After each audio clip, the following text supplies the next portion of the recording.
ગુજરાત ઉપર અત્યારે મોટી આફત આવેલી છે. એક સાથે બે વાવાઝોડા નોંધાયા છે. એક વાવાઝોડું તો સક્રિય થયેલું છે, પરંતુ બીજું વાવાઝોડું ગમે ત્યારે સક્રિય થઈ શકે છે અને આગળના સમયમાં ગુજરાતને એની અસર પણ થઈ શકે છે. ગુજરાતમાં અત્યારે મોટાભાગના વિસ્તારોમાં વરસાદી માહોલ છે. આ સાથે અમરેલી જેવા વિસ્તારોમાં 10 ઇંચ જેટલો વરસાદ પણ પડી ચૂક્યો છે. આગળના સમયમાં વાવાઝોડું આવવાની પૂરેપૂરી શક્યતાઓ ગુજરાત ઉપર દેખાઈ રહી છે. પરંતુ આ બધાની જ વચ્ચે શું તમે ક્યારે એવું વિચાર્યું છે કે આ વાવાઝોડા અચાનક જ કેમ ગુજરાત તરફ વધારે આવી રહ્યા છે? શા માટે થઈને આટલા બધા વાવાઝોડા અરબ સાગરમાં દેખાઈ રહ્યા છે? પહેલા આટલા વાવાઝોડા હતા જ નહીં. એની પાછળનું કારણ જે છે ને એ ચોંકાવનારું છે. શું છે કારણ? જાણીશું આજના ખાસ વિડીયોમાં.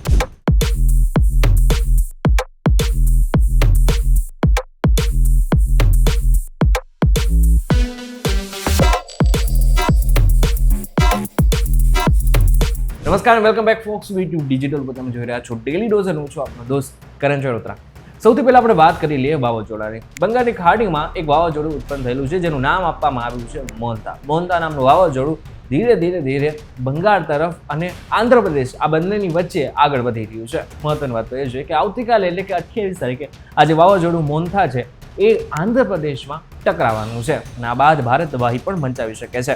આની જે સ્પીડ છે એ 100 થી 200 કિલોમીટર પ્રતિ કલાકની ઝડપે આગળના સમયમાં વધવાનું છે અને જ્યારે ટકરાશે ત્યારે એની સ્પીડ લગભગ એવું માનવામાં આવી રહ્યું છે કે 250 કિલોમીટર પ્રતિ કલાકની ઝડપે હશે. બીજી બાજુ અરબ સાગરમાં પણ અત્યારે એક સિસ્ટમ સક્રિય છે. અરબ સાગરમાં એક સિસ્ટમ સક્રિય છે જે વાવાઝોડાનું સ્વરૂપ ગમે ત્યારે ધારણ કરી શકે છે.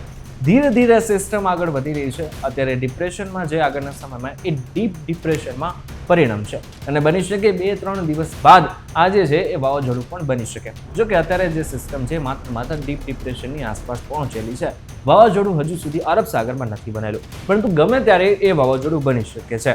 અને અત્યારની જો હાલની વાત કરવામાં આવે તો ગુજરાતમાં મોટાભાગના વિસ્તારોમાં વરસાદી માહોલ પણ દેખાઈ રહ્યો છે. અમરેલી, આની સાથે પોરબંદર, દ્વારકા, ભાણવડ, સલાયા આ બધા જ વિસ્તારોમાં ખાસ કરીને ભારે વરસાદ પડી રહ્યો છે. રાજુલામાં 1 કલાકની અંદર 6 ઇંચ જેટલો વરસાદ પડી ગયો અને જેને કારણે જ્યાં લોકો રહે છે એને ખૂબ જ તકલીફ પડી રહી છે. ખાસ કરીને એવા લોકોને તકલીફ પડી રહી છે કે જેમના મકાનો કાચા છે. ભારે પવન પણ ફૂંકાઈ રહ્યો છે, જેને જ કારણે આગળના સમયમાં માછીમારોને દરિયો ન ખેડવા માટે ખાસ કરીને સૂચના પણ અપાઈ રહી છે. જો બંગાળની ખાડીની વાત કરીએ તો બંગાળની ખાડીમાં જ્યારે 4 વાવાઝોડા ઉત્પન્ન થાય ને ત્યારે અરબ સાગરમાં માત્ર 1 વાવાઝોડું આવતું હોય છે. અને સામાન્ય રીતે જે મોટાભાગના અરબ સાગરમાં વાવાઝોડું ઉત્પન્ન પણ થાય છે ને એમાંથી 2 થી 3 તો એવા હોય છે કે જે ખૂબ જ નબળા હોય છે, જે આગળના સમયમાં એની અસર ગુજરાત કે પછી આસપાસના વિસ્તારોમાં થવાની શક્યતા લગભગ નહીવત હોય છે. પરંતુ છેલ્લા 20 વર્ષની અંદર કંઈક અલગ થઈ રહ્યું છે.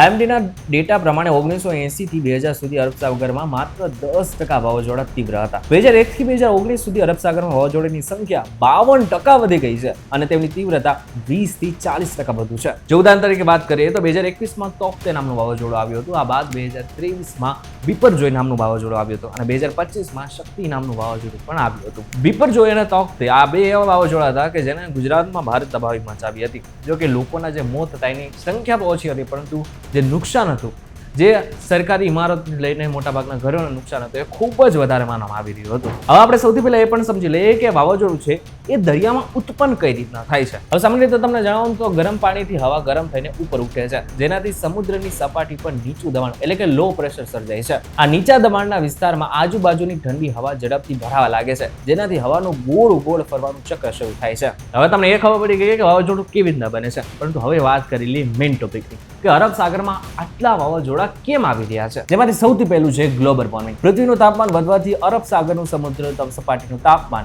SST 1.2 થી 1.4 ડિગ્રી વધ્યું છે. હવે 28 થી 29 ડિગ્રી સુધી પહોંચી ગયું છે અને તમને જણાવી દઉં કે આ ખૂબ જ મોટી વાત કહેવાય. જેટલી ડિગ્રી વધતી રહેશે એટલા વાવાઝોડા આપણા દેશમાં ખૂબ જ વધારે પ્રમાણમાં આવશે અને ખાસ કરીને ગુજરાતમાં. બીજું છે વધુ ભેજ અને ઓછી પવનની શિયર. વાતાવરણમાં ખૂબ વધારે ભેજ અને ઓછી વર્ટિકલ વિન્ડ શિયરથી વાવાઝોડા ઝડપથી મજબૂત પણ બને છે. ત્રીજું છે ઓશન હીટ કન્ટેન. અરબ સાગરમાં ઉપરના 300 મીટર પાણીમાં વધુ ગરમી સંગ્રહાય છે, જે વાવાઝોડાને લાંબા સમય સુધી જીવંત રાખે છે. સૌથી મોટું જે કારણ છે, જેનો વાક છે, એ છે આપણે પોતે. કાર્બન ડાયોક્સાઇડનું પ્રમાણ એટલું બધું દેશમાં અને અરબ સાગરમાં એટલું બધું વધી ગયું છે કે જેને કારણે ગરમી ખૂબ જ પ્રમાણમાં વધી રહી છે. પહેલા તમે જોતા હશો કે જે લોકો 2000 પહેલાના સમયમાં જન્મેલા છે બધાને ખબર હશે કે ખાસ કરીને આટલી ગરમી પડતી પણ નહોતી. અમદાવાદમાં આજે ઉનાળામાં 47 ડિગ્રી સુધી તાપમાન પહોંચી જાય છે અને જ્યારે જમીન સ્તરનું જે તાપમાન છે એટલે કે જ્યારે કોઈ ડામર રોડમાં જોઈએ છે ત્યારે એનું તાપમાન 50 ડિગ્રી કરતાં પણ વધારે થાય છે.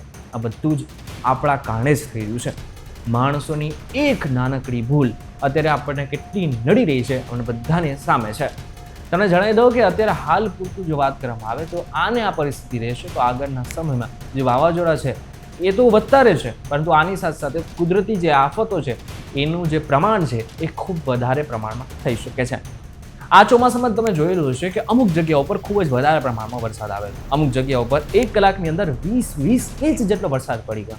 ઉત્તરાખંડ અને હિમાચલ પ્રદેશમાં અતિ હદ ભારે વરસાદ પડ્યો, જેને કારણે લોકોના ઘર ડૂબ્યા, લોકો ડૂબ્યા, પશુઓ ડૂબ્યા. આની સાથે સાથે અબજો રૂપિયાનું નુકસાન પણ થયું. આ પહેલી વર્ષ નથી, છેલ્લા 5 વર્ષથી આ સ્થિતિ બનતી આવેલી છે. આવનારા વર્ષોમાં પણ આ જ સ્થિતિ બનતી રહેશે જો આપણે આપણું અને આપણા પર્યાવરણનું ધ્યાન ન રાખ્યું તો. ઇન શોર્ટ જો જોવા જઈએ તો આપણે આપણા પર્યાવરણનું ધ્યાન નહીં રાખ્યું તો ચોક્કસ આગળના સમયમાં હજુ પણ આવા વાવાઝોડા આપણા દેશમાં અને ગુજરાતમાં આવતા રહેશે. ઇવન એક આંકડા પ્રમાણે તો હવે આગળના સમયમાં ઓક્ટોબરથી ડિસેમ્બર દરમિયાન અને ડિસેમ્બરથી ખાસ કરીને ફેબ્રુઆરી સુધીમાં વાવાઝોડા આવવાની શક્યતાઓ આગળના વર્ષોમાં પણ વધતી રહેશે. ત્યારે આ બાબતને લઈને તમારું શું કહેવું છે મને કોમેન્ટ કરીને ચોક્કસથી કહેજો. વિડીયો થકી જો તમને કોઈ ઇન્ફોર્મેશન મળે તો વિડીયોને લાઈક અને શેર જરૂરથી કરજો. તાજા ઇન્ફોર્મેટિવ વિડીયોઝ માટે વીટીવી ડિજિટલ સાથે જોડાયેલા રહેજો.